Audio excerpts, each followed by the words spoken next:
মানুষ চাইলেও করতে চাইলেও একজনও করতে পারতেন, কিন্তু আল্লাহ রাব্বুল আলামিনের ফয়সালা হয়েছে কোরআনে এবং হাদিসের আলো কোরআন এবং হাদিসের মাহফিল করা। এজন্য আমরা খুশি না খুশি। যাই হোক আমি আপনাদের সামনে পবিত্র কালামে করেছি এবং নবীর অসংখ্য হাদিস পাঠ করেছি। আয়াত এবং হাদিসকে সামনে রেখে কিছু আলোচনা করার চেষ্টা করব।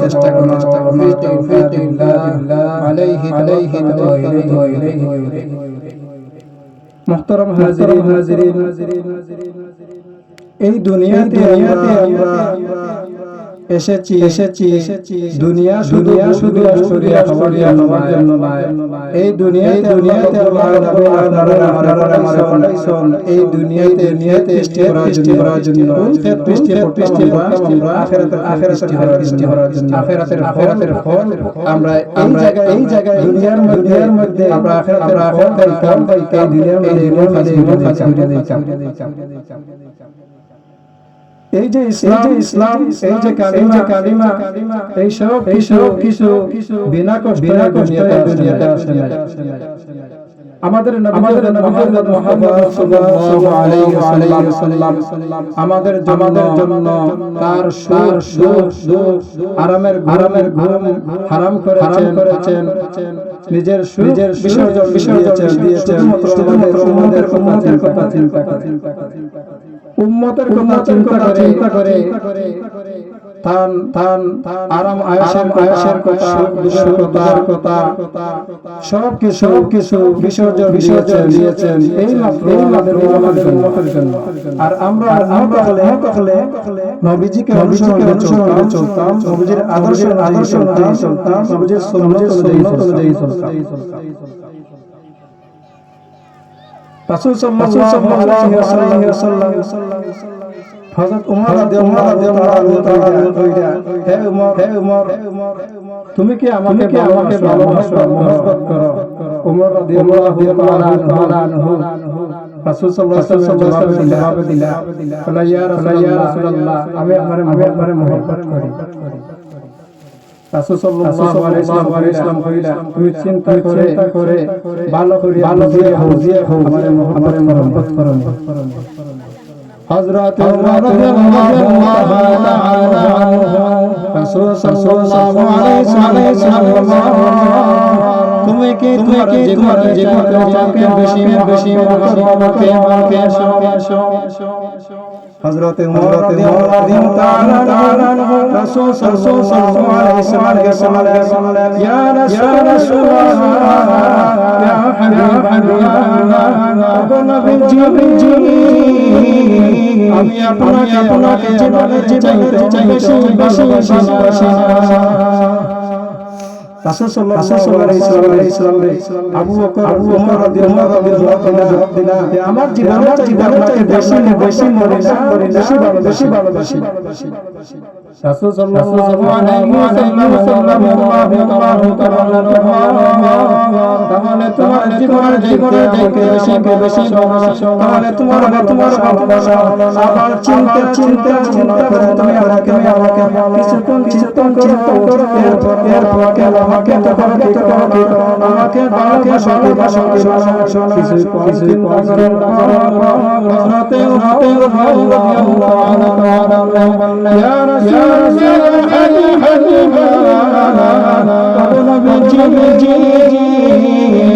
আমি আপনাকে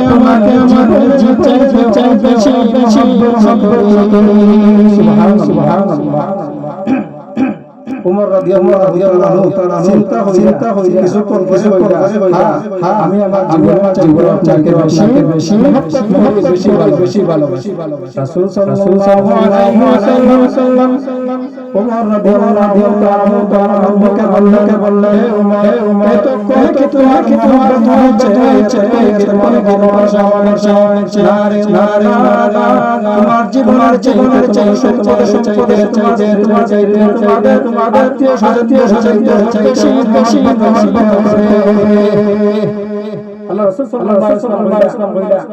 তুমি শুধু তোমার জীবনের বেশি মহব্বত করছো না তোমার জীবনের চাইতে তোমার আত্মীয়-স্বজনের চাইতে মানে সব বেশি কাকে আল্লাহ এবং আল্লাহর রাসূলকে যদি আল্লাহ রাসূল করা হয় তখন সব চাইতে বেশি মহব্বত করবা আমি রাসূলকে মহব্বত করা হবে এর আগে আমি রাসূলকে মহব্বত করা হবে না তাহলে বুঝা গেল তাল ছেলে সন্তান আত্মীয়-স্বজন কাকে বেশি মহব্বত লাগবে নবীজিকে কাকে বেশি মহব্বত লাগবে নবীজিকে প্রশ্ন তুমি আমার ভালোবাসো জীবনের বেশি ভালোবাসো তোমার ইসলাম জীবনের চাইতে বেশি ভালোবাসি আল্লাহ রাসূল কইলেন না আমারে মহব্বত করো আমাদেরকে যদি মহব্বত করতে হয় জীবনের চাইতে বেশি মহব্বত করা লাগে ওমর রাদিয়াল্লাহু তাআলা যখন চিন্তা কইলা ইয়া রাসূলুল্লাহ আমি আল্লাহকে আমার জীবনের চাইতে বেশি মহব্বত করি রাসূল সাল্লাল্লাহু আলাইহি ওয়াসাল্লাম কইলা না ও মহব্বত হইছে তোমার জীবনের চাইতে মহব্বত না আত্মীয়-স্বজন থেকে স্ত্রী পুত্র থেকে আওলাদ থেকে বেশি মহব্বত কাকে নবীজিকে একটু কথা বলতে হবে আপনারা কথা না বলে আমি কথা বলতে কথা হইতে পারে শ্রোতা কিছু কথা আমরা যদি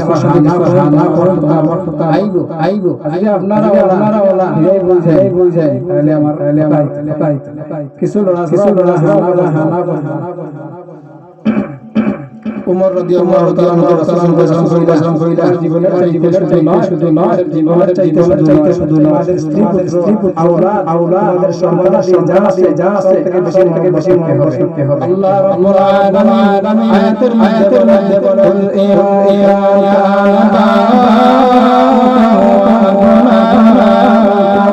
وإخوانكم وأزواجكم وعشيرتكم وأموال اقترفتموها وتجارة تخشون كسادها ومساكن ترضونها أحب إليكم من الله ورسوله وجهاد في سبيله فتواصوا حتى يأتي الله بأمره الله الله رب العالمين آيات جديدة الله رب العالمين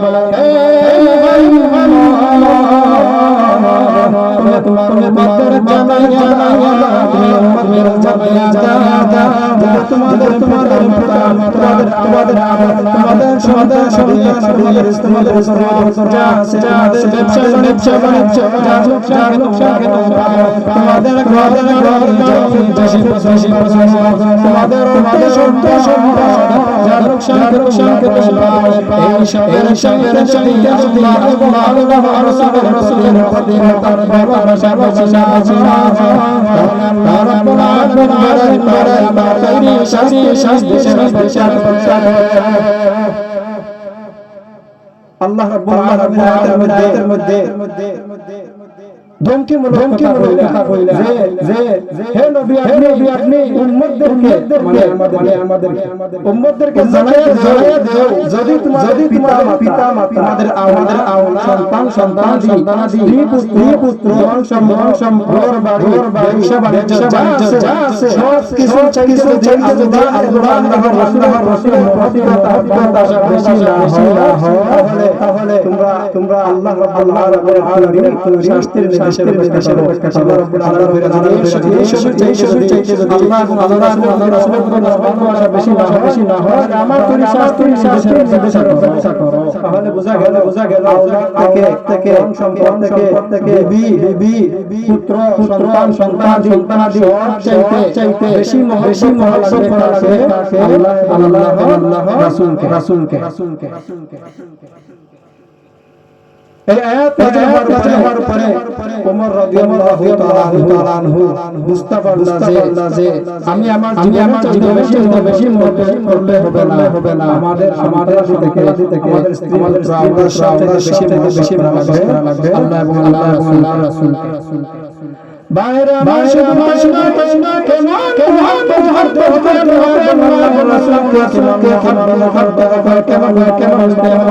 হযরতে আবু বকর সিদ্দিক রাদিয়াল্লাহু তাআলা রাসূল সাল্লাল্লাহু আলাইহি ওয়াসাল্লাম তুমি আমাকে কেমন আবু বকর তুমি আমার কি তুমি আমার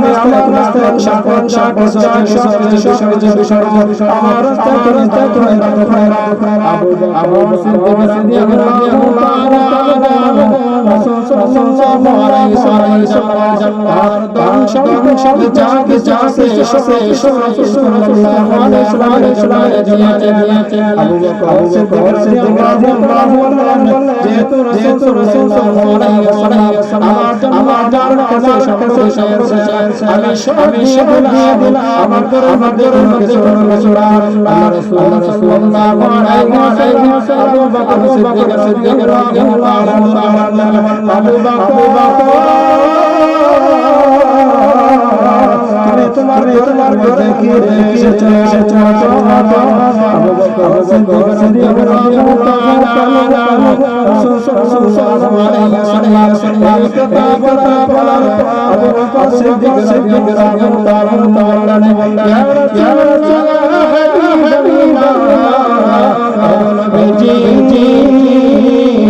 আমি কাউকে আসি আমি সম্পদ যা কিছু আছে আমি আমার আল্লাহ রাসূলকে এসেছি কিছু রেখে আসি না আবু বকর সিদ্দিক রাদিয়াল্লাহু বললেন রাসূলুল্লাহ সাল্লাল্লাহু আলাইহি ওয়াসাল্লাম তুমি আমাকে মহব্বত করো তুমি মান সম্পদ যা কিছু আছে রাসূলুল্লাহ সাল্লাল্লাহু আলাইহি ওয়াসাল্লাম আবু বকর তুমি আমার জন্য ধন সম্পদ যা কিছু দিয়েছো এর মধ্যে কি রেখেছো আবু বকর জবাব দিলেন আর কাউকে ইয়া রাসূলুল্লাহ আর কাউকে আসে না আমি এসেছি শুধুমাত্র আল্লাহ সুবহানাল্লাহ এর মানে হচ্ছে আবু বকর সিদ্দিক রাদিয়াল্লাহু ঘরের মধ্যে কোনো কিছু রাসূলের মহব্বতের কারণে সব কিছু বিসর্জন দিয়েছে আর রাসূলকে আমার ঘরের মধ্যে কি এসেছে আমার ঘরের মধ্যে এসেছে এজন্য বললেন ইয়া রাসূলুল্লাহ আপনাকে আল্লাহ তাআলা রেখে এসেছে এর মানে নাই কিছু নাই একমাত্র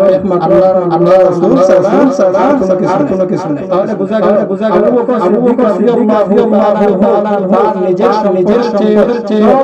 বেশি করেছেন আল্লাহ রাসূলকে সব সম্পত্তি রাসূল বিসর্জন দিয়েছিলেন আর আমরা কেমন মহব্বত করি কেমন মহব্বত আমরা করি বর্তমান সমাজে অনেক কটূক্তি রাসূল সাল্লাল্লাহু আলাইহি ওয়াসাল্লাম আর রাসূলের জবাব এই যে কথা বলা হয় তার জবাব আমরা মহব্বত দিবে সেটা আমাদের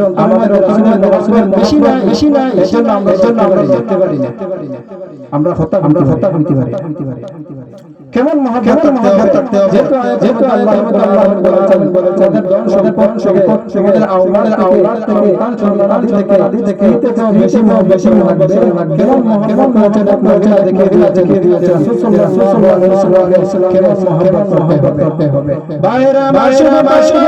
এক মহিলা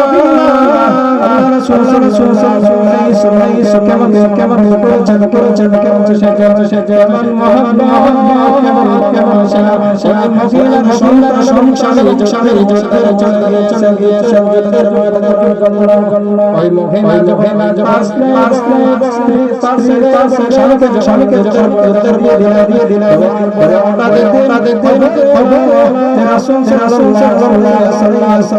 যেহেতু তার সংসারকে যুদ্ধে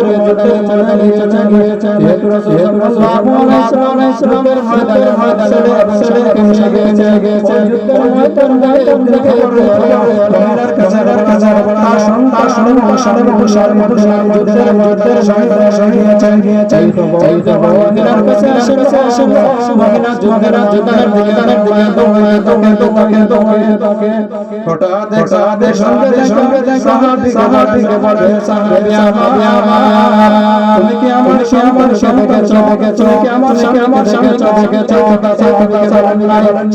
সাহাবীকে বলে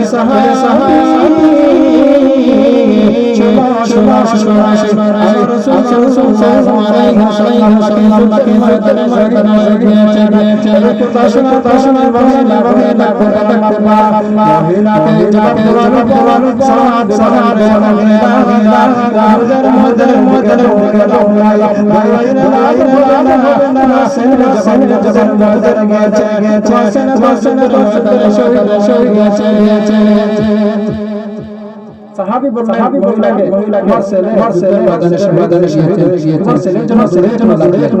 মহিলা জবাবদারে আমি আমার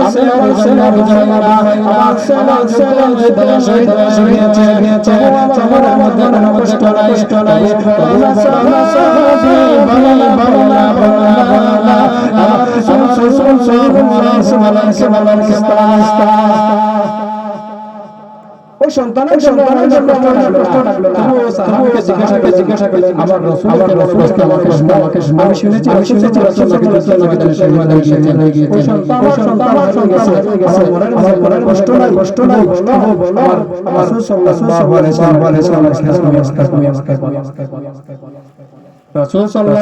ওয়াসাল্লাম ময়দানে শহীদের সঙ্গে চলে উহুদের ময়দানের দিকে সাহাবী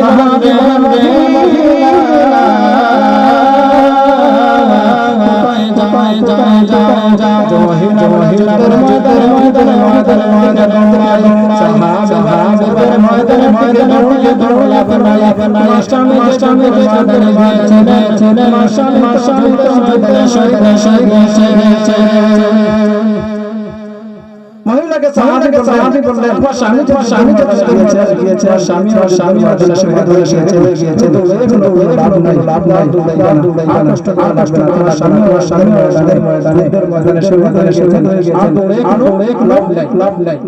মহিলা সাহাবীকে বলেন আমি আমার স্বামীর জামাইনা আমি শুনেছি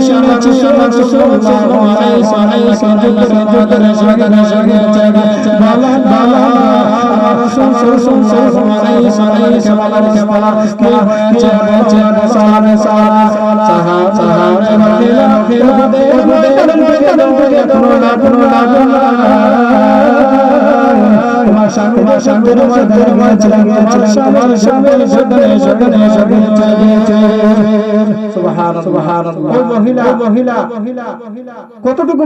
রাসূলের জন্য ছিল রাসূলের জন্য কেমন ভালোবাসা ছিল ভালোবাসার কারণে মহব্বতের কারণে ছেলের মধ্যে মনের মধ্যে কোনো কষ্ট না স্বামীর মধ্যে হারিয়ে ফেলেছে কষ্ট নাই মহিলা আর স্বামীর চেয়ে বেশি সুবহানাল্লাহ আমরা মহব্বত করি কেমন মহব্বত করি আমরা যদি সাহাবায়ে আমাদের মহব্বত থাকতো তাহলে বর্তমান সমাজের প্রযুক্তিমূলক কোনো বলা কইলে সাথে আমরা তার মধ্যে সাথে ময়দানে নেমে পড়তাম কিন্তু সাহাবায়ে কেরাম আমাদের অন্তরের মধ্যে এই মহব্বত নাই বাইরা আমার সময় আরেক সাহাবী রাসূল সাল্লাল্লাহু আলাইহি ওয়াসাল্লাম জীবন দিন আয়াতের মধ্যে বলেছেন জীবনের চাইছে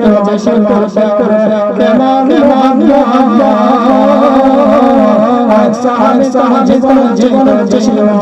জীবন করেছে সুবহানাল্লাহ বাইরা আরেক সাহাবী কাফেরদের সঙ্গে করতে যুদ্ধ করতে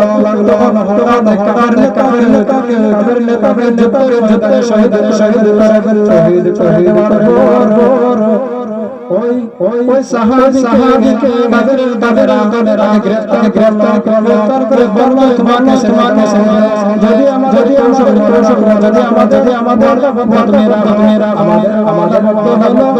তোমার জায়গায় রাসূলকে তাহলে তোমার কাছে তোমাকে মাফ হবে কত বড় কথা ওই সাহাবীকে কাফেররা বলছে যে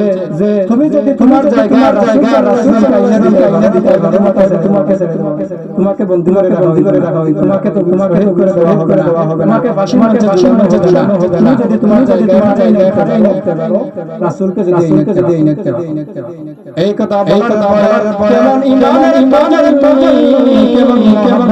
রাসূল সাল্লাল্লাহু আলাইহি ওয়াসাল্লাম এই জবাব দেওয়ার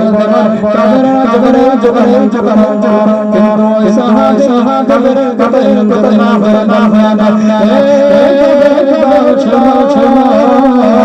আমি আমার জীবনে রাসূলকে শুনতে দেব না সুবহানাল্লাহ আমার জীবন যায় আমার জায়গা রাসূলকে আইনা দিতে পারতাম তাহলে বোঝা গেল সাহাবীও তার নিজের জীবনের বেশি মহব্বত কি করলেন মহব্বত করলেন কি জুড়ে বলেন তার জীবনের বেশি মহব্বত করছো যার কারণে সাহাবী উহুদের ময়দানে গিয়েছিলেন উহুদের ময়দানে যাওয়ার পরে স্বামীও হারাইলেন ছেলেও হারাইলেন মহিলা কিন্তু মনের মধ্যে কোনো কষ্ট হইল একমাত্র রাসূল সাল্লাল্লাহু আলাইহি ওয়াসাল্লামের কারণে আর আমরা কেমন মহব্বত করি আমাদের মহব্বত হবে কেমন মহব্বত হবে আমাদের সুন্নতের আল্লাহ রাসূল সাল্লাল্লাহু আলাইহি ওয়াসাল্লাম বলেন মান আহান্নাতি ফাকাদ আহাব্বানি আল্লাহ রাসূল সাল্লাল্লাহু আলাইহি ওয়াসাল্লাম আজে আমার সুন্নাত আমার আদর্শ আমার আদর্শ সে আমাকে আমাকে মহব্বত করলো আল্লাহ রাসূল সাল্লাল্লাহু আলাইহি ওয়াসাল্লাম মানে আল্লাহকে সুবহানাল্লাহ বলে আল্লাহ রাসূলের সুন্নাতকে আমরা মানতে হবে আদর্শ চলতে হবে আদর্শ অনুযায়ী চলে আমাদের কেমন মহব্বত করতে হবে সাহাবী তার জীবন দিয়ে কেমন করেছেন বুঝতে পার রাসূল সাল্লাল্লাহু আলাইহি ওয়াসাল্লাম দরকার আমরা মহব্বত করি বাইরা আরেক সাহাবী আব্দুল্লাহ রাদিয়াল্লাহু তাআলা রাসূল সাল্লাল্লাহু আলাইহি ওয়াসাল্লাম আসেন আশার সাহাবী ঘন্টার কাছে রাসূল সাল্লাল্লাহু আলাইহি ওয়াসাল্লাম মদিনায় এসেছেন আব্দুল্লাহ রাদিয়াল্লাহু তাআলা নৌকায় থেকে রাসূল সাল্লাল্লাহু আলাইহি ওয়াসাল্লাম কালিমা পড়ে গেছে সুবহানাল্লাহ হযরত আব্দুল্লাহ রাদিয়াল্লাহু তাআলা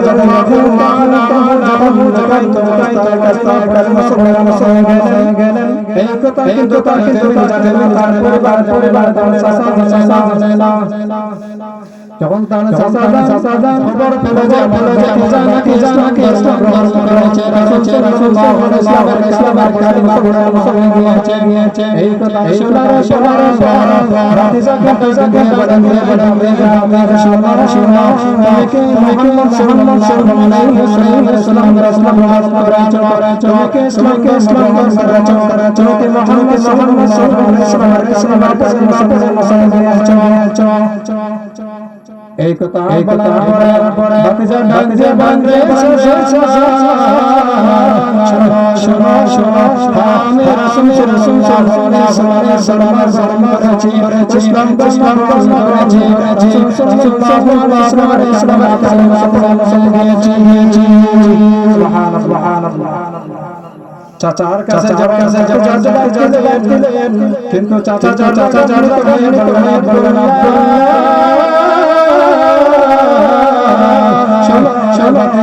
শোনো যদি তোমার সামনে দুটি রাস্তা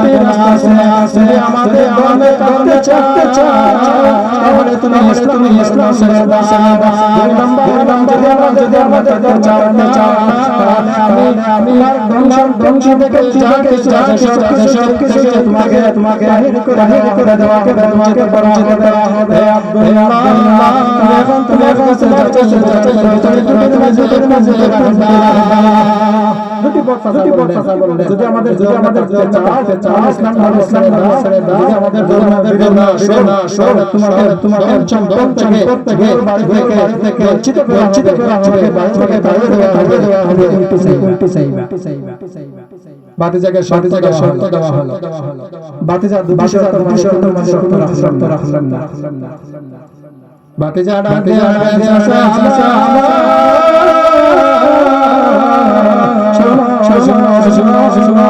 আমি আমার রাসূল সাল্লাল্লাহু আলাইহি ওয়াসাল্লাম কালিমা পড়ে দিয়েছি ইসলাম গ্রহণ করেছি আমি এক মুহূর্তের জন্য আমি আমার কালিমা পড়তে পারবো সুবহানাল্লাহ এক মুহূর্তের জন্য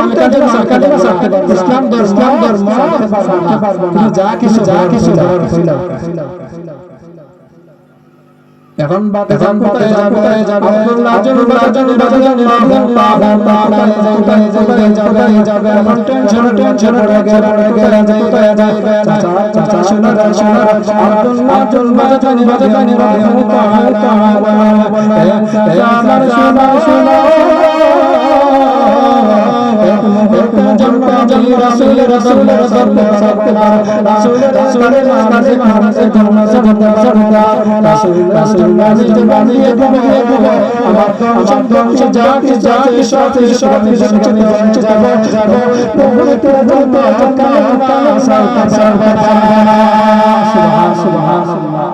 একটু জিজ্ঞেস করুন